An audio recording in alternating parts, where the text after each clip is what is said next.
single black mom sat alone at the wedding until a stranger billionaire whispered, "Act like you're..."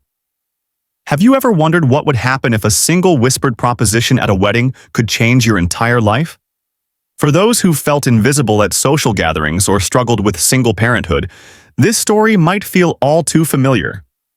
What Rowan Blake whispered to Ava Sinclair that night would lead to an unexpected journey neither could have imagined. Would you have accepted his proposition? Stay with me to discover how this chance encounter transformed two lives forever. This seat taken?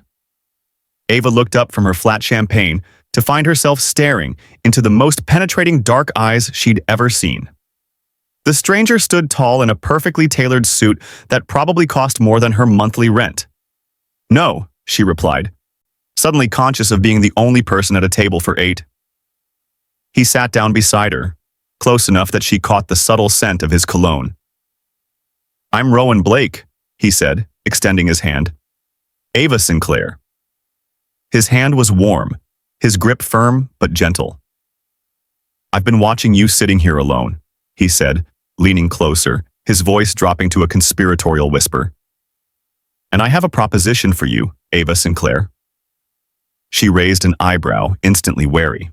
"Which is?" His eyes sparkled with mischief. "Act like you're my date for the evening. Just for tonight." What Ava couldn't know was that this whispered arrangement at a wedding would change both their lives forever, because Rowan Blake had secrets of his own, and their paths had crossed once before in ways neither of them realized yet. If you're enjoying this story so far, hit that like button and leave a comment below. I'd love to know if you've ever had an unexpected encounter that changed your life. Ava Sinclair hadn't wanted to come to this wedding alone. Her plus one, her sister Nora, had canceled last minute when her daughter came down with the flu. Now Ava sat at table 19, the notorious singles table, tucked in the far corner of the grand ballroom, watching couples sway across the dance floor. The emerald silk dress she wore had cost her an entire month's savings. As a pediatric nurse and single mother to her 10-year-old son Jordan, Ava rarely attended events like this. Between her demanding job at Children's Memorial Hospital and raising her boy alone, social gatherings fell to the bottom of her priority list. But Casey had been her roommate through nursing school, and despite their lives taking different paths, Ava couldn't miss her wedding. The champagne in her glass had gone flat when she first noticed him.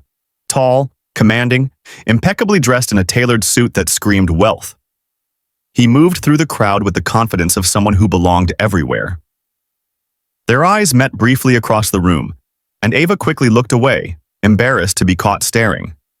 Now here he was, sitting beside her, offering a strange proposition. "And why would I do that?" she asked, trying to sound unimpressed. "Because you look like you could use a dance partner, and I need to avoid another setup." He nodded toward an elegant older woman who was indeed watching them with interest. "Plus, I suspect we both have stories worth sharing." Perhaps it was the champagne, or the romantic atmosphere, or simply the loneliness of sitting at table 19, but Ava took his hand. "One dance," she said firmly. One dance turned into 3. Conversation flowed easily between them as Rowan led her expertly around the floor. "So what do you do, Rowan Blake?" she asked as they swayed to a slow song. "I run a tech company specializing in medical software. And you?" "I'm a pediatric nurse at Children's Memorial." His eyebrows rose slightly. "Noble profession." "I love it," she said simply, "though the hours can be brutal." As the evening progressed, their arrangement became surprisingly comfortable. They shared dessert, laughed at the best man's terrible jokes, and when Rowan's hand rested on the small of her back, Ava didn't pull away. "Thank you for saving me tonight," he said as they stood in the hotel lobby at evening's end.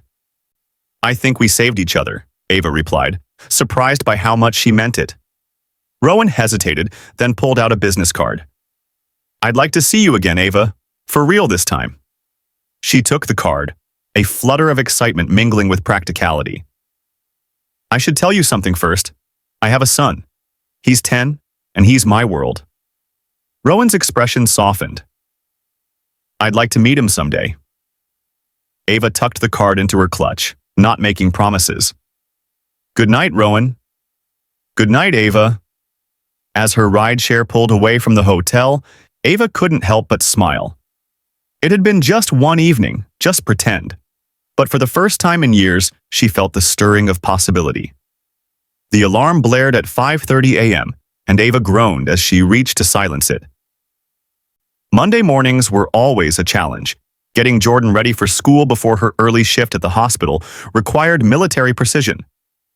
"Jordan, time to get up, buddy," she called, pulling on her robe and heading to the kitchen to start breakfast. Their apartment was small but cozy. 2 bedrooms in a modest complex on the east side of the city. The rent stretched her budget, but the school district was excellent, and that mattered more than extra square footage. Jordan appeared in the doorway, hair sticking up in all directions, still half asleep. At 10, he was all gangly limbs and curious mind, with his mother's warm brown eyes and a smile that could melt her heart instantly. "Morning, Mom," he mumbled, sliding onto a stool at the kitchen counter. "Eggs or cereal?" Ava asked, already knowing the answer. "Cereal. The sugary kind." "Nice try. Granola with banana slices." Jordan made a face but didn't argue. This was their morning dance. He'd ask for something unhealthy, she'd counter with something nutritious, and they'd meet somewhere in the middle. As they ate breakfast, Ava studied her son. Jordan was a good kid, smart, kind, resilient. But lately, she'd noticed him asking more questions about his father. "Mom, Riley in my class is going fishing with his dad this weekend," Jordan said, pushing granola around his bowl. "He goes every month." Ava's heart squeezed. "That sounds fun." "Yeah," a pause. "Do you think my dad likes fishing?" These moments were the hardest part of single parenthood. The questions she couldn't fully answer, the void she couldn't fill. "I don't know, honey. Maybe." The truth was, Ava barely knew Jordan's father. Skylar Quinn had been a third-year medical student when they dated briefly. When she told him she was pregnant, he'd made his position clear. He wasn't ready for fatherhood and was moving across the country for his residency. He'd signed away his parental rights, provided some financial support during her pregnancy, and disappeared from their lives. "Maybe we could go fishing sometime," Ava suggested. "I bet Uncle Drew would take us." Jordan brightened at the mention of Ava's brother. "That would be cool." After dropping Jordan at school, Ava drove to the hospital, her mind drifting to the wedding, to Rowan Blake. His business card was still in her purse, untouched since Saturday night. She'd looked him up online, founder and CEO of MediSync Technologies, a company valued at over $1 billion. Their software systems were revolutionizing hospital communication and record-keeping. What would a man like that want with a single mother working 12-hour shifts? The evening had been pleasant, but surely it was just a momentary connection, nothing more. The pediatric ward was busy that morning, 2 new admissions and a young patient recovering from surgery. Ava moved efficiently from room to room, checking vitals, administering medications, offering comfort to worried parents. "Nurse Sinclair, you're a lifesaver," said Dr. Winters as Ava helped calm a frightened 4-year-old for an examination. "I don't know how you do it." "Just lots of practice," Ava replied, smiling as the little girl finally allowed the doctor to listen to her heart. This was why she loved her job. These small victories, the ability to make a difference in children's lives. It was demanding work, both physically and emotionally, but deeply fulfilling. By the time her shift ended, Ava was exhausted. She picked up Jordan from after-school care, and they headed home for their evening routine. Homework, dinner, maybe a TV show if time permitted. "How was school?" she asked as they drove. "Good. I got an A on my science project. Mrs. Blake said my model of the solar system was the best in class." "That's wonderful. All that hard work paid off." Jordan beamed with pride. "Yeah. Oh, and I got invited to Blake's birthday party. It's at the Science Museum on Saturday." Ava mentally reviewed her schedule. "I'm working until 3, but I could pick you up afterward." "Can't I just go by myself?" "Blake's mom said she could drive me home." "We'll see," Ava said, using the universal parental stalling tactic. At home, while Jordan worked on math problems at the kitchen table, Ava prepared a simple dinner of pasta and salad. The routine was comforting but sometimes suffocating. Work, Jordan, home, sleep, Repeat. When was the last time she'd done something just for herself? The wedding? Dancing with Rowan? As if reading her thoughts, Jordan looked up from his homework. Mom, do you ever get lonely? The question caught her off guard. What makes you ask that? Jordan shrugged. I don't know. Blake's parents got divorced last year and his mom started dating someone new. She seems happier now. I have you, Ava said, ruffling his hair. How could I be lonely? But later, after Jordan was asleep, Ava found herself taking out Rowan's business card again. The embossed letters caught the light. Rowan Blake, CEO, Medisync Technologies. Before she could overthink it, she entered the number into her phone and composed a text. This is Ava Sinclair from the wedding. I enjoyed our pretend date. Maybe we could try a real one. Her finger hovered over the send button for a full minute before she finally pressed it, immediately regretting her boldness. To her surprise, the response came less than 2 minutes later. I was hoping you'd reach out. Dinner this Friday? I know a great Italian place. Ava smiled in the darkness of her living room. Friday works. Send me the details. 3 weeks passed before Ava actually met Rowan for that dinner. Their initial plans had been postponed twice. First when Jordan came down with a stomach bug, then when Rowan had an emergency business trip to San Francisco. In those weeks, they'd texted regularly. Casual messages about their days, nothing too personal, but enough to maintain the connection that had sparked at the wedding. The Italian restaurant was tucked away from the bustling downtown area, small and intimate with soft lighting and the rich aroma of garlic and herbs. Ava arrived 15 minutes early, nervously smoothing her dress. A simple navy blue this time, not the splurge the wedding had required. Rowan arrived precisely on time, carrying a small gift bag. For your son, he explained, handing it to her. Inside was a model airplane kit. You mentioned he loves science. I thought he might enjoy building this. The thoughtfulness of the gesture caught Ava off guard. Thank you. That's very kind. Over dinner, they ventured beyond the safe topics they'd discussed at the wedding. Rowan spoke of growing up in Spain before his family moved to America when he was 12. He described building his company from the ground up after dropping out of medical school. Why did you leave? Ava asked, genuinely curious. A shadow crossed his face. My father was diagnosed with pancreatic cancer. The doctors missed it until it was too late. I watched how the system failed him, miscommunications between specialists, lost test results, delays in treatment. His fingers tightened around his wine glass. I decided then that I could do more good developing systems to prevent those mistakes than I could as one doctor. And now, your software is in hospitals across the country, Ava said, impressed despite herself. 42 states and expanding, he confirmed without arrogance. But enough about my work. Tell me about your son. Ava's face softened immediately. Jordan is everything. Smart, curious, kind. He wants to be an astronaut 1 week, a marine biologist the next.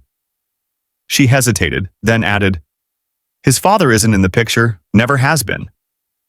Rowan nodded, not pressing for details. It can't be easy doing it all alone. It's not, Ava admitted. But we manage. As they walked to her car after dinner, Rowan asked, would you and Jordan like to join me next Saturday? There's a science museum exhibit on space exploration I thought he might enjoy. Ava stopped walking. Rowan, I need to be clear about something. I don't introduce men to my son unless I'm serious about them. He's had enough disappointment in his life. Rowan faced her, his expression earnest. I understand, and I respect that boundary. But I want you to know that I'm not looking for something casual, Ava. I wouldn't have suggested meeting Jordan if I wasn't serious about exploring what this could be. His directness was both refreshing and terrifying. Ava had built careful walls around her heart after Jordan's father had walked away when she told him she was pregnant. Those walls had protected her for 10 years. Let me think about it, she finally said. If you're still with me, I'd love to hear your thoughts in the comments. Have you ever had to make a difficult decision about introducing someone new to your children? Hit that like button if you're enjoying Ava and Rowan's story so far. 2 more dates followed. a walk through the botanical gardens, and an evening at a jazz club, before Ava finally agreed to introduce Rowan to Jordan. They met at the Science Museum as suggested, Jordan bouncing with excitement both about the exhibit and meeting his mother's friend. "You built the airplane model with me," Jordan exclaimed when Ava introduced them, immediately warming to Rowan. "Did you enjoy it?" Rowan asked, crouching to Jordan's level. "It was awesome. Mom helped with the tiny pieces because she says I'm still developing my fine motor skills, but I did most of it myself." Rowan glanced up at Ava with a smile. "Your mom sounds very wise." The day was a success by any measure. Rowan knew exactly how to engage with Jordan, never talking down to him but explaining complex concepts in ways the boy could understand. By the end of the afternoon, Jordan was tugging on Rowan's hand, pulling him toward exhibits with unrestrained enthusiasm. "Did you know there are more stars in the universe than grains of sand on all the beaches on Earth?" Jordan asked, eyes wide with wonder, as they stood before a cosmic display. "I did," Rowan replied. "And each one is a sun, just like ours. Some bigger, some smaller. Do you think there's life out there?" "I think it would be pretty arrogant of us to assume we're alone in such a vast universe." Jordan nodded solemnly. "That's what I think too." Ava watched their interaction, a mixture of joy and caution swirling in her chest. Jordan had never had a male role model besides her brother Drew. Seeing him connect so easily with Rowan was both heartwarming and terrifying. What if this didn't work out? What if Jordan got attached and then Rowan left? "You're overthinking," Rowan murmured, appearing beside her while Jordan examined a meteorite display. "I can see it on your face." "It's my job to overthink when it comes to my son," Ava replied. Rowan took her hand, squeezing it gently. "I understand, but I meant what I said, Ava. I'm not going anywhere." As weeks turned into months, Rowan became a fixture in their lives. He joined them for movie nights and helped Jordan with science projects. He brought groceries when Ava worked double shifts and once spent an entire Saturday helping them plant a vegetable garden in their small backyard. "You don't have to do all this," Ava said as they patted soil around tomato seedlings. "I want to," Rowan replied simply. "I enjoy spending time with you both." Jordan thrived with Rowan's attention. His grades improved, and he seemed more confident, more settled. One evening, as Ava helped him with homework, he asked casually, "Is Rowan your boyfriend now?" Ava hesitated, unsure how to answer. "We're spending time together, getting to know each other." Jordan nodded thoughtfully. "I like him. He knows a lot of cool stuff." "He does," Ava agreed, relieved by her son's positive assessment. "And he looks at you the way Prince Charming looks at Cinderella in those old movies you like." Ava felt her cheeks warm. "Does he now?"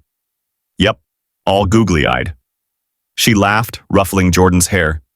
"Finish your math problems, smarty pants." 6 months into their relationship, as they washed dishes side by side after dinner while Jordan finished homework in the next room, Rowan said quietly, "I love you, Ava. Both of you." The plate in Ava's hands slipped, clattering into the sink. "Rowan, you don't have to say it back," he assured her quickly. "I just wanted you to know." But the truth was, Ava did love him. She'd fallen for his kindness, his integrity, the way he treated Jordan as a person worthy of respect rather than just a child to be tolerated. What terrified her wasn't loving Rowan. It was the vulnerability that came with it. That night, after Jordan was asleep and Rowan had gone home, Ava called her sister. "He said he loves me, Nora." "And this is a problem because," her sister asked, "because it's all going too perfectly. Men like Rowan, successful, handsome, kind, don't just fall for single mothers with nursing salaries and small rental apartments." "Have you considered that maybe, just maybe, you deserve this happiness?" Nora challenged. "That maybe Rowan sees exactly what I see. A strong, beautiful woman who has built an amazing life despite every obstacle?" Tears welled in Ava's eyes. "I'm scared, Nora. Jordan adores him. If this falls apart, life comes with no guarantees, sis. But from everything you've told me, Rowan is the real deal." The next evening, Ava told Rowan she loved him too. 2 weeks later, everything changed. It began with a routine physical for Jordan. His pediatrician, Dr. Winters, noticed some concerning symptoms: unexplained bruising, fatigue, a low-grade fever that had persisted for weeks. She ordered blood tests, trying to keep her voice casual as she explained the precautions to Ava. "It's probably nothing," Dr. Winters said, "but with these symptoms, we want to rule things out." Ava nodded, her nurse training kicking in to mask the flutter of anxiety. She knew what the doctor was checking for, but refused to let her mind go there. 3 days later, Ava's phone rang while she was at work. Dr. Winters asked her to come to the office immediately. Alone. The diagnosis hit like a physical blow: acute lymphoblastic leukemia, childhood cancer. The words echoed in Ava's head as Dr. Winters explained treatment options, success rates, next steps. "We'll need to begin treatment immediately," the doctor said gently. "I've already contacted Children's Memorial. They have an excellent oncology department." Ava nodded mechanically, her nurse training kicking in where her maternal emotions threatened to overwhelm her. She asked the right questions, took notes, discussed protocols. But inside, she was screaming. She called Rowan from the parking lot, barely able to form words through her tears. He met her at her house 30 minutes later, holding her while she fell apart. "I can't lose him," she sobbed into his chest. "He's everything." "We won't lose him," Rowan promised, his own voice thick with emotion.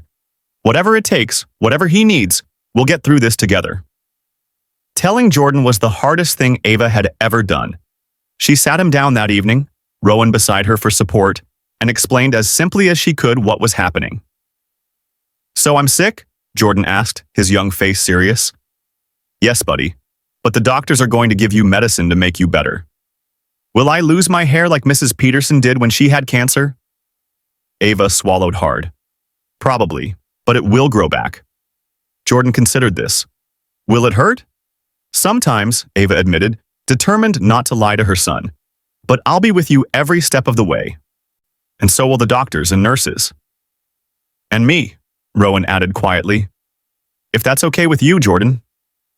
Jordan looked at Rowan, then back at his mother. "Yeah, that's okay."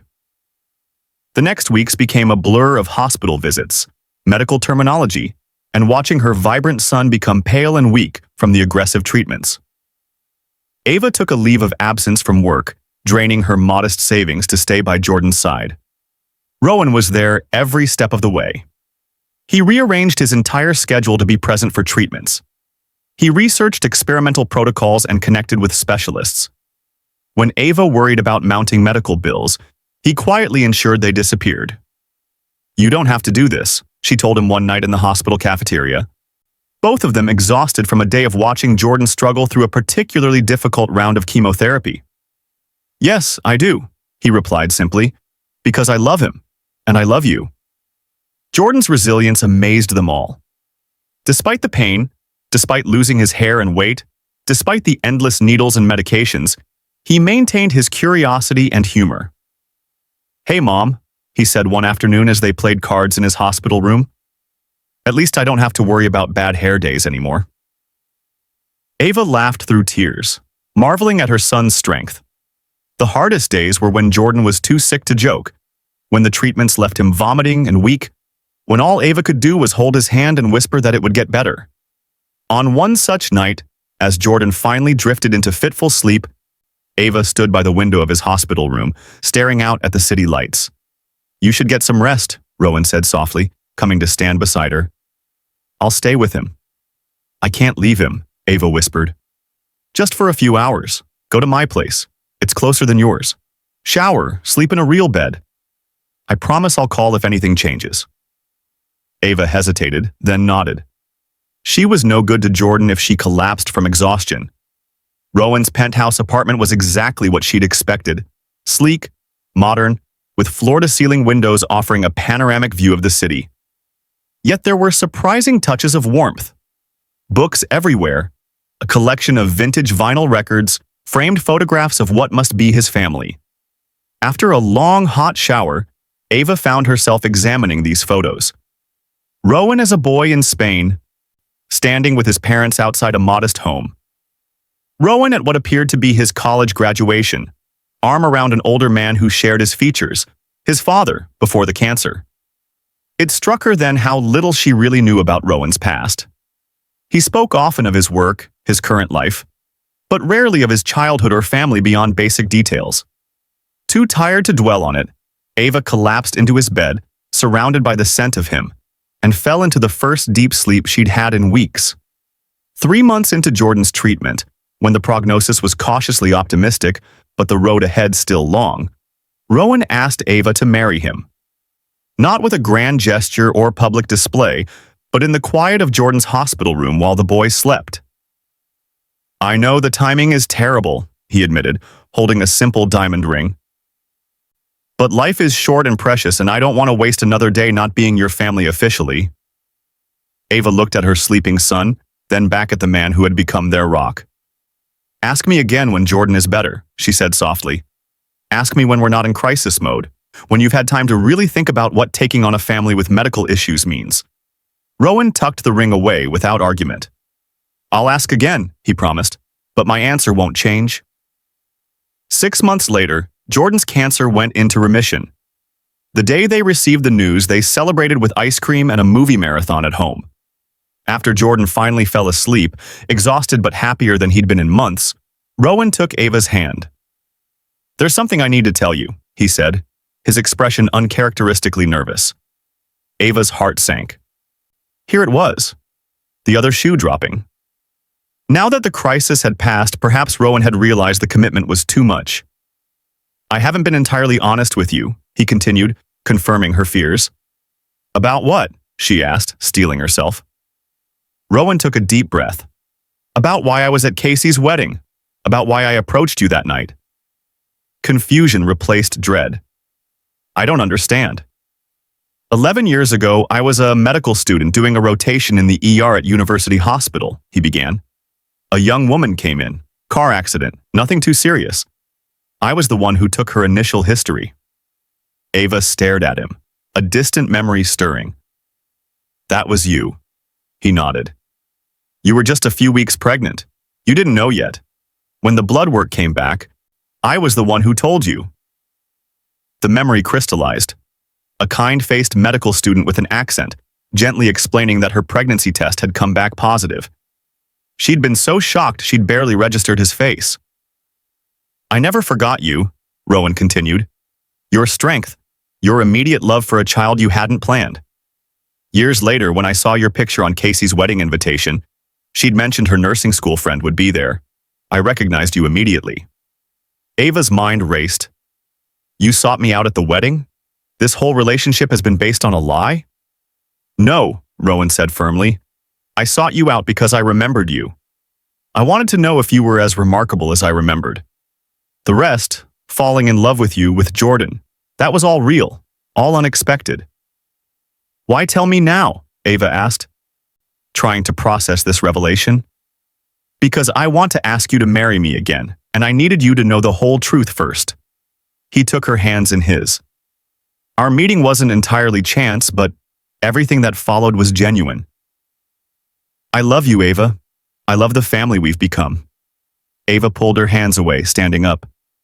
"I need time to think." For a week, she kept her distance, trying to sort through her feelings.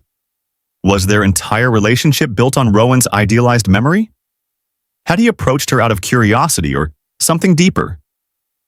It was Jordan who ultimately helped her find clarity. "Mom, why isn't Rowan coming over anymore?" he asked one evening. "Did he stop loving us?" "No, baby," Ava assured him. "He loves us very much. We're just figuring some things out." Jordan considered this with the wisdom children sometimes possess. "Is it because you're scared?" "What makes you say that?" "Because sometimes when I'm scared, I push people away too. Like when I didn't want Aunt Nora to see me without my hair." Ava pulled her son close, marveling at his insight. "You're pretty smart, you know that?"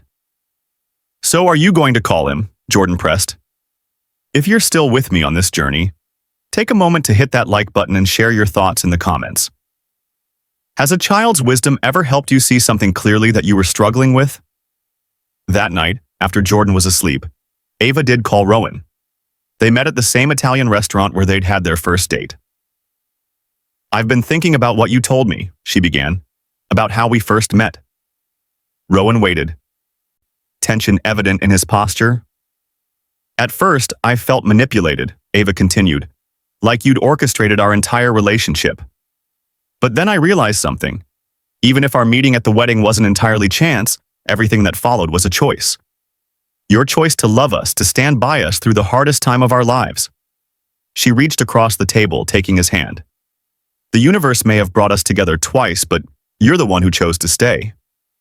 Relief washed over Rowan's face.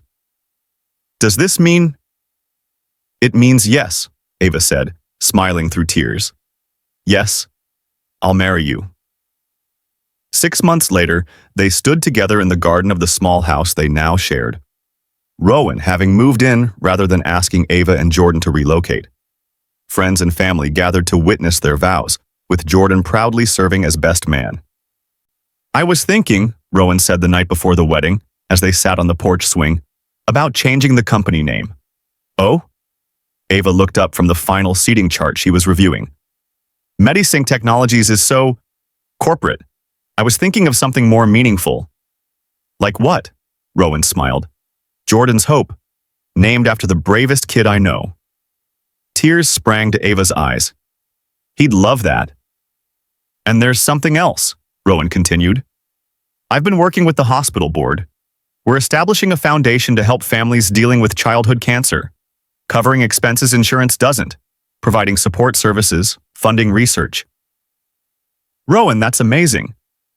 "It's what I should have been doing all along," he said quietly, "using my resources to make a real difference."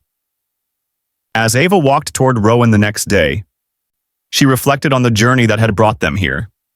From a chance meeting in an emergency room, to a whispered proposition at a wedding, through the crucible of childhood cancer, their path had been neither straight nor easy.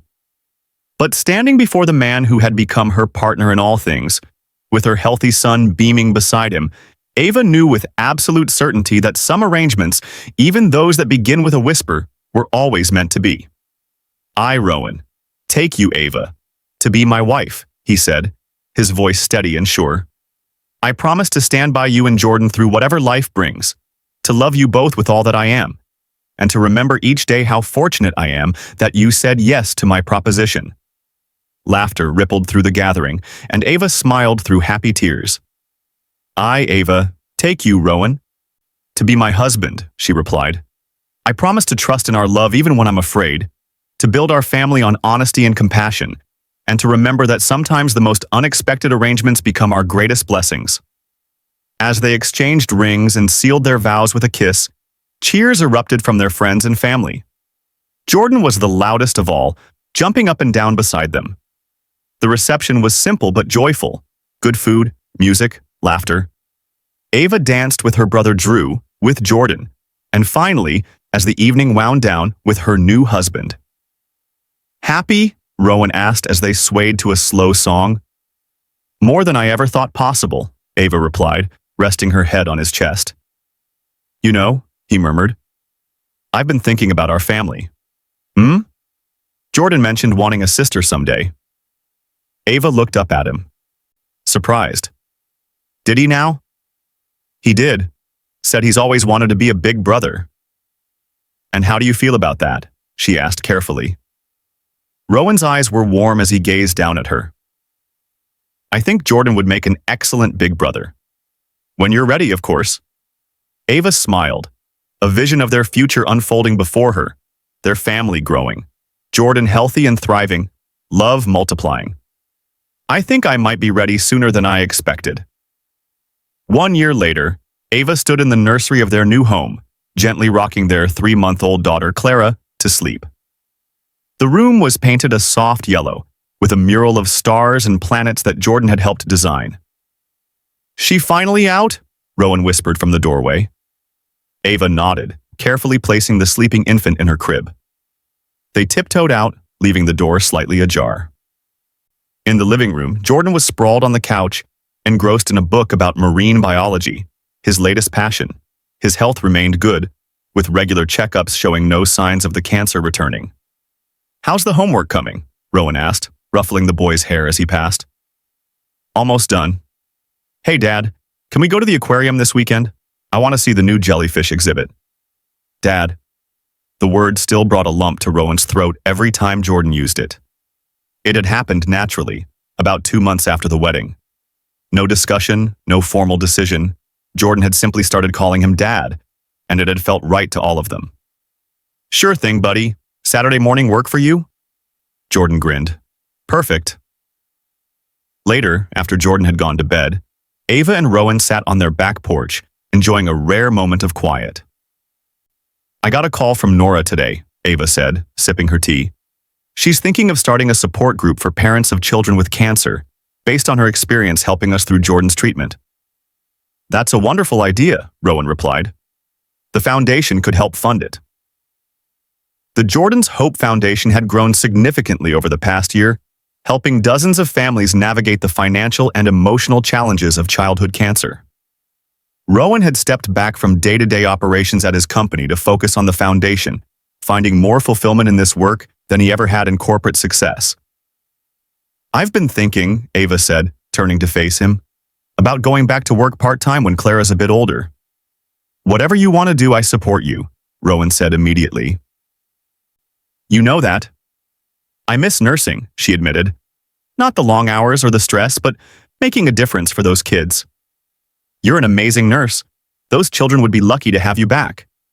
Ava smiled, leaning her head on his shoulder. Did you ever imagine, when you whispered that proposition to me at the wedding, that we'd end up here? Rowan chuckled. Honestly? No. I just wanted to avoid my aunt's matchmaking and spend time with the beautiful woman sitting alone. And now look at us. Married. 2 children. A foundation. Best arrangement I ever made, Rowan said, kissing the top of her head. As they sat in comfortable silence watching the stars emerge in the evening sky, Ava reflected on the lessons their journey had taught her. Trust could be rebuilt after betrayal. Love often came when least expected. Vulnerability required courage but brought immeasurable rewards. Family was defined by love, not circumstance. And sometimes, the most meaningful connections began with something as simple as a whispered arrangement at a wedding. If you've stayed with me through this story, I want to thank you. Life's most beautiful journeys often begin in unexpected ways, just like Ava and Rowan's did. If this story touched your heart, please hit that like button and subscribe to hear more tales of love, courage, and second chances. Share in the comments if you've ever had an unexpected meeting that changed your life's direction. Until next time, this is Mr. Sterling, reminding you that love often finds us in the most surprising circumstances. The next morning, Ava woke to the sound of Clara's cries through the baby monitor.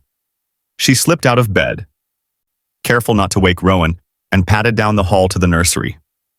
Good morning, sunshine, she cooed, lifting her daughter from the crib. Clara's cries immediately softened to whimpers as she recognized her mother's voice. As Ava changed and fed the baby, she heard the sounds of Jordan and Rowan in the kitchen, cabinet doors opening and closing, the clatter of pans, muffled conversation punctuated by laughter. By the time she carried Clara downstairs, the kitchen was filled with the aroma of pancakes and coffee. Saturday morning pancakes, Jordan announced proudly, gesturing to the slightly misshapen stack on a plate. Dad let me flip them myself. They look delicious, Ava said, settling Clara in her bouncer seat. We saved the prettiest ones for you, Rowan said with a wink, placing a plate in front of her. As they ate breakfast together, Ava marveled at how ordinary and extraordinary this moment was simultaneously. A family breakfast on a Saturday morning. Something so simple, yet something she'd once feared she might never have. I was thinking, Jordan said between bites, about what I want to be when I grow up. Oh? Ava raised an eyebrow. What happened to marine biology? I still like that, Jordan said thoughtfully. But I was thinking maybe I could be a doctor, like an oncologist who treats kids with cancer. Ava and Rowan exchanged glances, both moved by their son's words. That's a wonderful goal, Rowan said. You'd make an excellent doctor. I want to help kids like me, Jordan explained. I remember how scared I was, but also how Dr. Winters always made me feel better. I want to do that for other kids. Ava reached across the table, squeezing her son's hand. I think that's beautiful, Jordan, and you have plenty of time to decide. After breakfast, as promised, they visited the aquarium to see the new jellyfish exhibit. Jordan moved from tank to tank with boundless enthusiasm, reading every information plaque and asking the staff detailed questions about marine ecosystems. He gets his curiosity from you, Rowan said as they watched Jordan press his face against the glass of a massive tank, mesmerized by a passing manta ray. And his determination from you, Ava replied. Remember how he insisted on finishing that science project even when he was in the middle of treatment? Rowan nodded, his expression softening at the memory. He's going to change the world someday. He already has, Ava said quietly. He changed ours. That evening, after the children were asleep, Ava found Rowan in his home office, reviewing applications for the Foundation's Family Assistance Program. This one, he said, pointing to a file on his screen. Single mother, 2 children, the younger one diagnosed with neuroblastoma. She's had to take unpaid leave from her job to be with her son during treatment.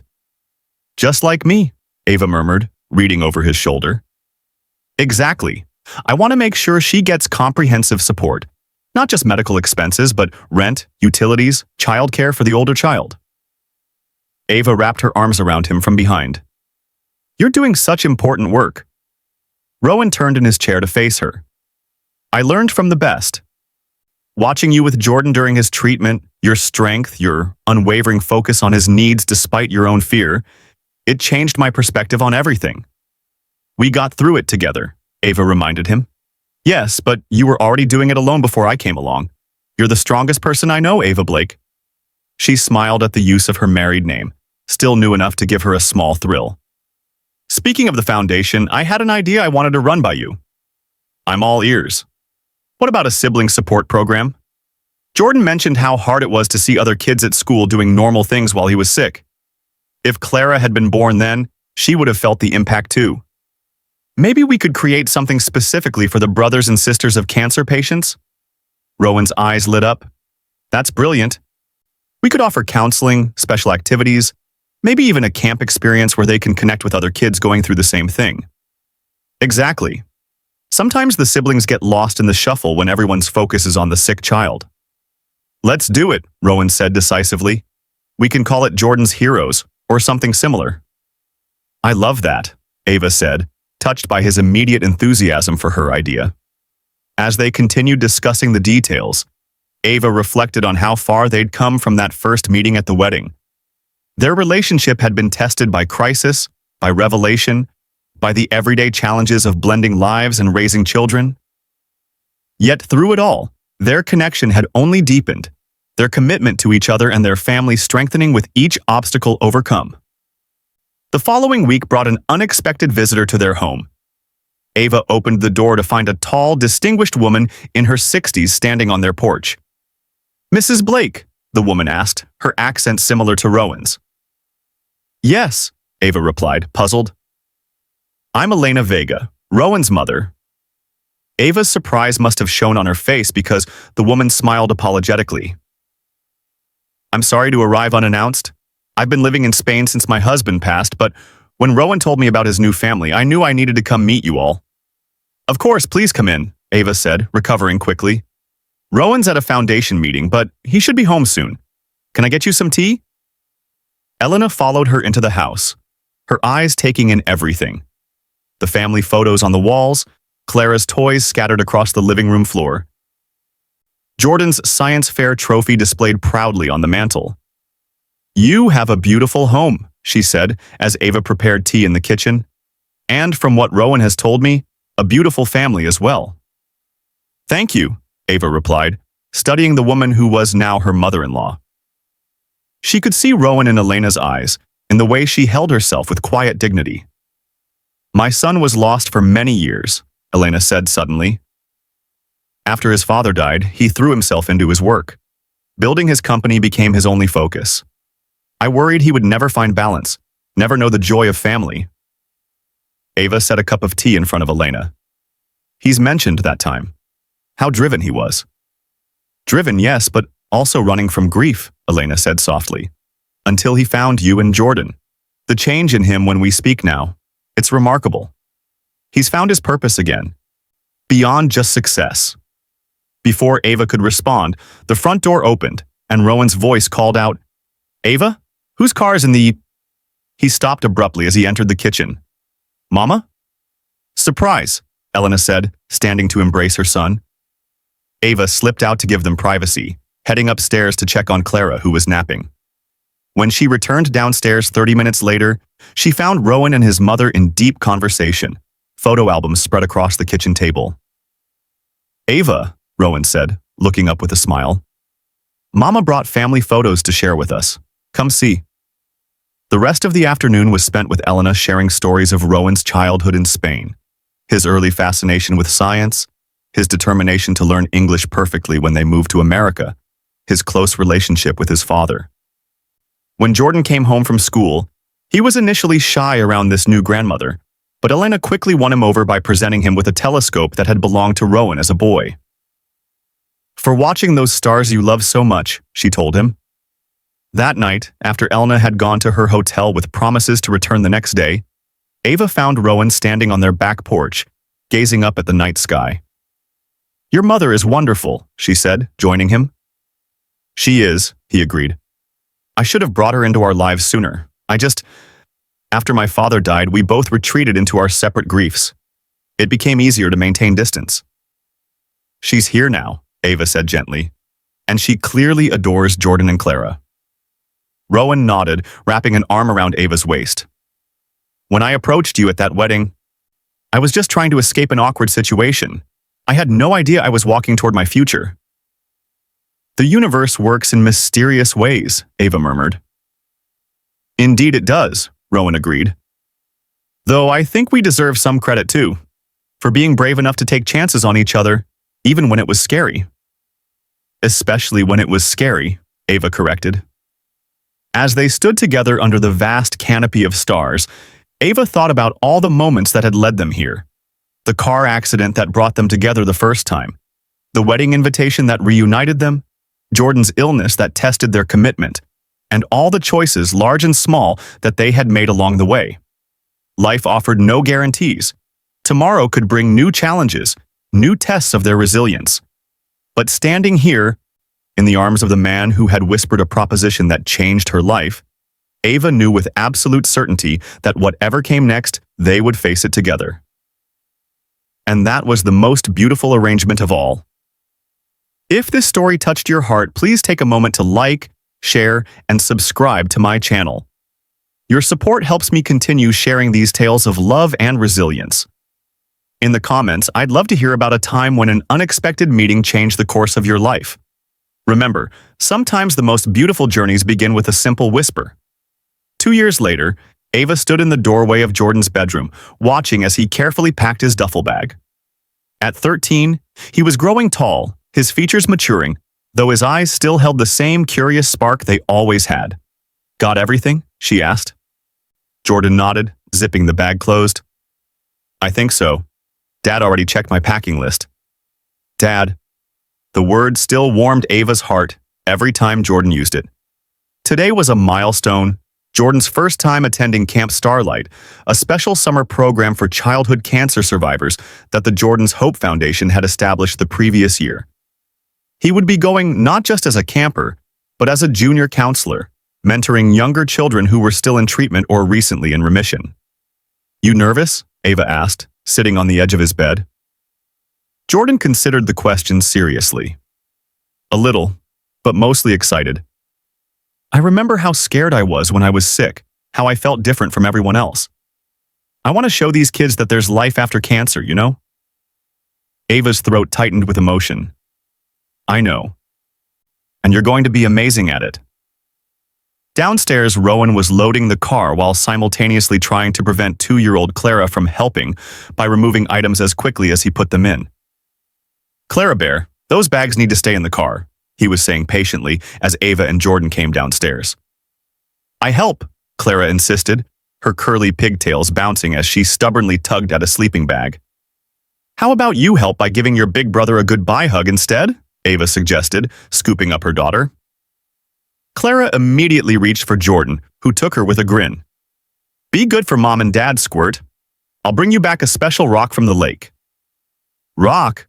Clara repeated enthusiastically, planting a wet kiss on Jordan's cheek. The drive to Camp Starlight took just over an hour, winding through increasingly rural landscapes until they reached a sprawling property nestled against a pristine lake.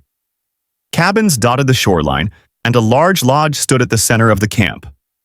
Children of various ages were already arriving, some visibly bearing the marks of treatment: bald heads, port scars, the occasional wheelchair or crutches, but all with excitement on their faces.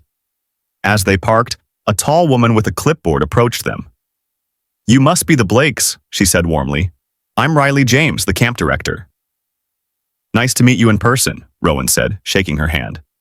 We've spoken on the foundation calls. Of course, and this must be Jordan, Riley said, turning to him with a smile. Our star junior counselor. The younger kids have been so excited to meet you. Jordan straightened, shouldering his duffel bag with newfound confidence. I'm ready. After checking in and getting Jordan settled in his cabin, the moment of goodbye arrived. Ava felt the familiar tug of maternal anxiety, the first time Jordan would be away from home since his illness. You've got your medication? She asked, though she knew Rowan had already checked. Yes, Mom, Jordan said, with the patient tolerance of a teenager.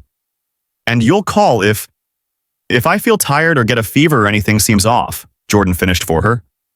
I know the drill. Ava pulled him into a tight hug. I'm so proud of you, she whispered. Love you, Mom, he murmured back. Rowan's goodbye was briefer but no less emotional. You're doing something important here, he told Jordan. These kids need to see someone like you, thriving, strong, looking toward the future. Jordan nodded solemnly. I won't let them down. As they drove away, Clara already napping in her car seat, Ava wiped away tears. He'll be fine, Rowan assured her, reaching for her hand. I know, Ava said. That's not why I'm crying. I'm just overwhelmed by how far we've come. 3 years ago, I was sitting alone at a wedding, and Jordan was about to face the fight of his life. Now look at us. Rowan squeezed her hand. Life can change in an instant. Sometimes for the worse, but sometimes... He glanced at her with a smile. Sometimes for the infinitely better. When they arrived home, Ava carried the sleeping Clara to her room while Rowan checked messages. She found him in the kitchen a few minutes later, a strange expression on his face. Everything okay? She asked. I just got a call from Casey, he said slowly. She's planning her 5th anniversary vow renewal ceremony next month. That's nice, Ava said, not understanding his odd tone. She wants us to come, of course, but she also asked if we'd speak at the reception, tell the story of how we met at her wedding. Ava laughed. Ava laughed. Our story does make for good wedding entertainment. So you're okay with it? Rowan asked. More than okay. It feels right to share our journey where it all began. She wrapped her arms around his waist. Though we might want to edit out a few details. Like the part where I stalked you through a wedding invitation? I prefer to think of it as fate giving us a nudge, Ava said with a smile. That evening, as Clara played with blocks on the living room floor, Ava and Rowan sat together reviewing photos from Jordan's first cancer-free checkup celebration 3 years earlier. We should include this one in our speech, Ava suggested, pointing to an image of Jordan ringing the ceremonial bell at the hospital, signifying the end of his treatment. Definitely, Rowan agreed. It's part of our story, too. As they continued sorting through memories, Ava's phone rang, Jordan calling from camp. Hey, Mom, his voice came through, sounding excited. I just wanted to tell you about this kid I met today. His name is Marcus, and he's 7. Just finished his last round of the same treatment I had. How's he doing? Ava asked. He was really quiet at first, wouldn't talk to anyone. But then I showed him my scar from my port, and told him about how I used to pretend the chemo was superhero serum making me stronger. Now he won't stop talking. Jordan laughed. We're going canoeing tomorrow. I'm going to teach him how to paddle. Ava's heart swelled with pride. That's wonderful, honey. After chatting a few more minutes about camp activities, Jordan said goodbye with promises to call again in a couple of days. He sounds happy, Rowan observed as Ava set down her phone. He is, she agreed. And he's found his purpose, helping other kids through what he experienced. Like mother, like son, Rowan said softly. The next few weeks passed in a blur of activity. Jordan returned from camp with endless stories and a newfound maturity. Clara continued to grow and develop, her personality becoming more defined each day. Stubborn like her mother, thoughtful like her father, and with a streak of mischief entirely her own. The foundation expanded its programs, now serving families in 5 states. Ava had returned to nursing part-time, working specifically with pediatric oncology patients, while Rowan divided his time between the foundation and his company, which continued to develop innovative medical software. As Casey's vow renewal ceremony approached, Ava found herself reflecting more deeply on the journey that had brought them to this point. "What are you thinking about?" Rowan asked one night as they sat on their porch swing, a habit they'd maintained through the years. "About what I'm going to say at Casey's ceremony," Ava replied. "About how a single moment can change everything." "Any specific moment in mind?"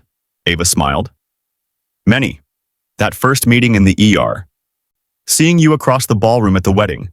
The moment you whispered your proposition. Jordan's diagnosis. Your confession about knowing me before. All of them changed our course in some way." "Life is just a series of moments," Rowan mused. "The trick is recognizing the important ones when they're happening." The day of Casey's vow renewal arrived, and Ava found herself back in the same ballroom where she'd sat alone 5 years earlier. This time, however, she entered with her husband's hand in hers, their daughter on his hip, and their son walking proudly beside them.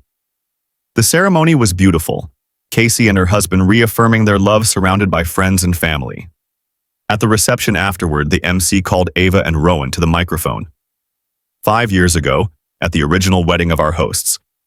"Something magical happened at table 19, the MC announced, "and we've asked Ava and Rowan Blake to share their story." Rowan spoke first, his voice steady and warm.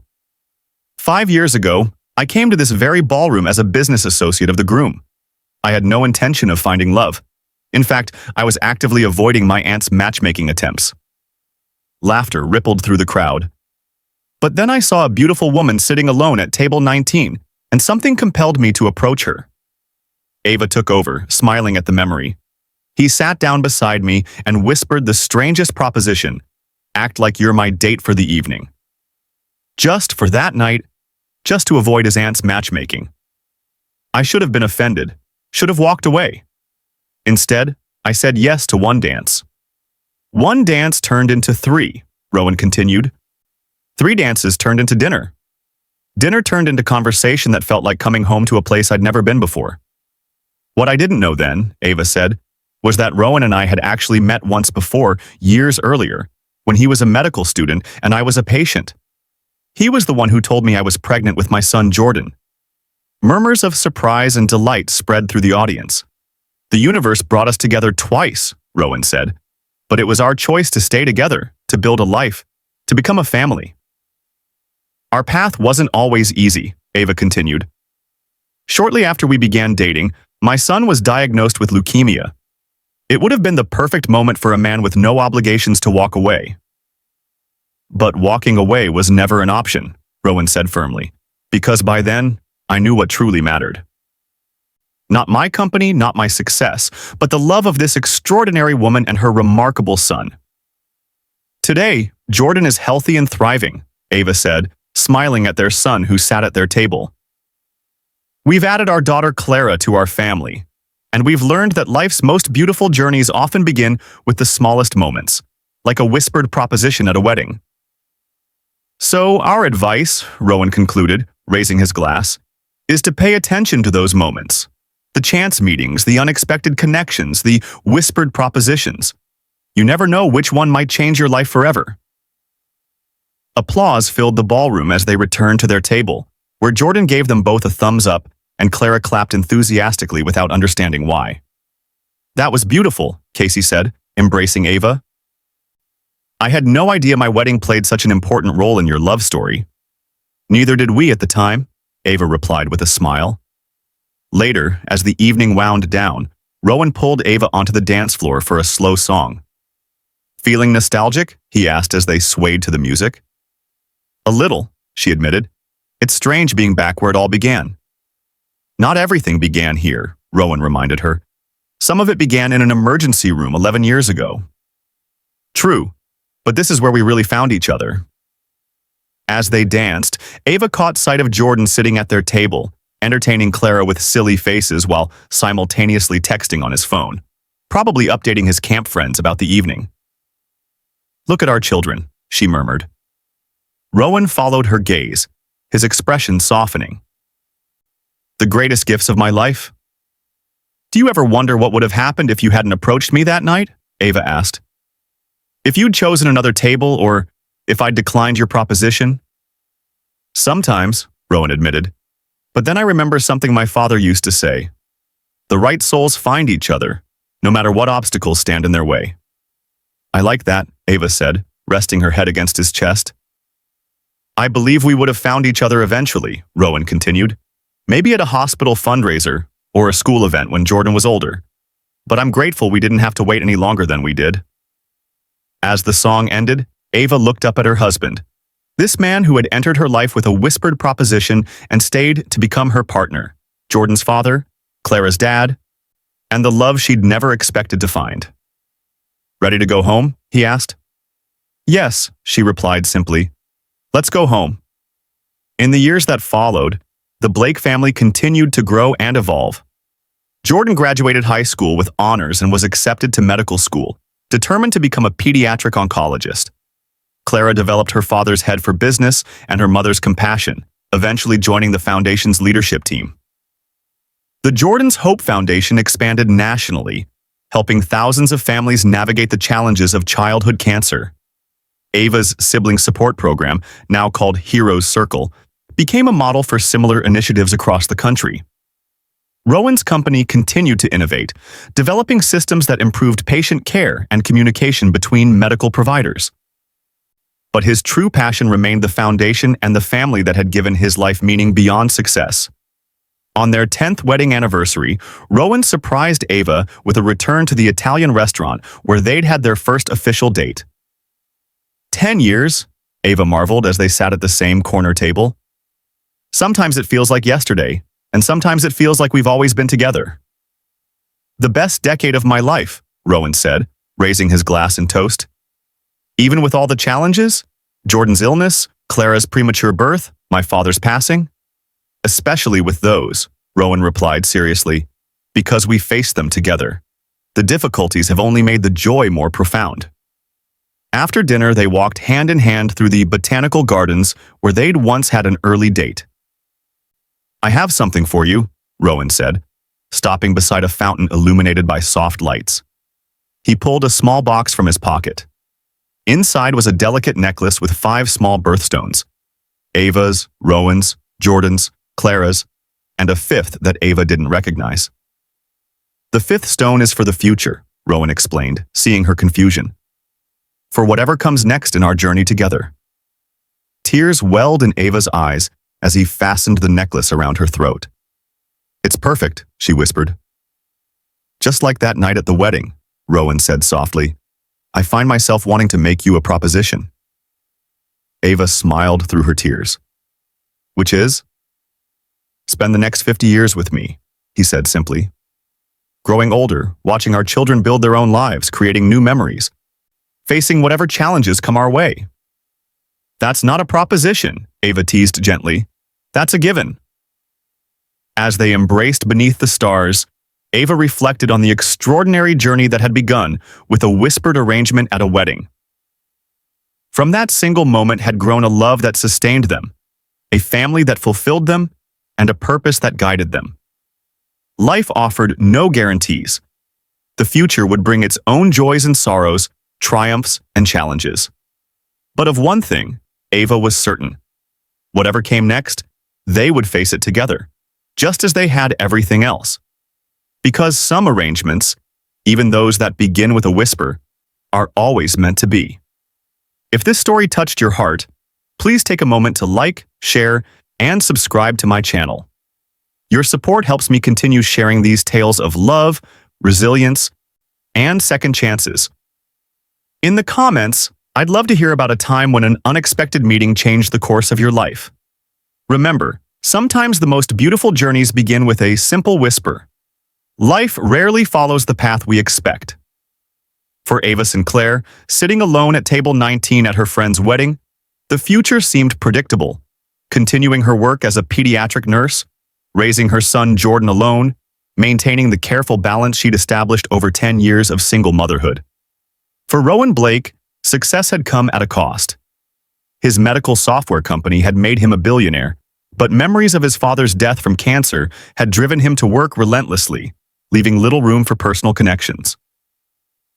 Neither could have predicted how a whispered proposition, "Act like you're my date for the evening," would transform both their lives. Their story reminds us of several powerful truths. First, that love often finds us when we least expect it. Ava wasn't looking for romance at that wedding. She was simply fulfilling an obligation to a friend. Rowan was trying to avoid his aunt's matchmaking, not find a life partner. Yet in that moment of unexpected connection, something remarkable began. Second, that our greatest challenges can reveal our greatest strengths. When Jordan was diagnosed with leukemia, Ava and Rowan faced a test that could have broken them. Instead, it forged their bond into something unbreakable. Through hospital stays, treatments, fears, and finally remission, they discovered the depth of their commitment to each other and to the family they were building. Third, that honesty, even when difficult, is the foundation of lasting love. When Rowan revealed that he had recognized Ava from their brief encounter years earlier, he risked losing her trust. But that honesty, though painful in the moment, ultimately strengthened their relationship by ensuring it was built on truth. Fourth, that purpose often emerges from our deepest pain. The Jordan's Hope Foundation, born from their experience with childhood cancer, allowed Rowan and Ava to transform their suffering into support for others facing similar challenges. Jordan himself found meaning in mentoring younger children through their cancer journeys. And finally, that family is defined not by blood or circumstance, but by love and choice. Rowan chose to become Jordan's father in every way that mattered. Jordan chose to accept Rowan into his heart. Together with Ava, and later Clara, they created a family bound by love rather than obligation. As we navigate our own lives, may we remember the lessons of Ava and Rowan's journey. May we remain open to unexpected connections. May we find strength in our challenges. May we build relationships on honesty. May we discover purpose in our pain. And may we create families, whether biological, chosen, or both, founded on love and commitment. Because in the end, it's not the grand gestures that define our lives, but the quiet moments of choice, like accepting a dance with a stranger, standing by a sick child's bedside, or whispering, "I love you," for the first time. Sometimes, the most extraordinary journeys begin with the simplest of propositions. Thank you for joining me for this story. If it resonated with you, please hit that subscribe button and share it with someone who might need to hear it. Until next time, this is Mr. Sterling, reminding you that love's most beautiful arrangements often begin with a whisper.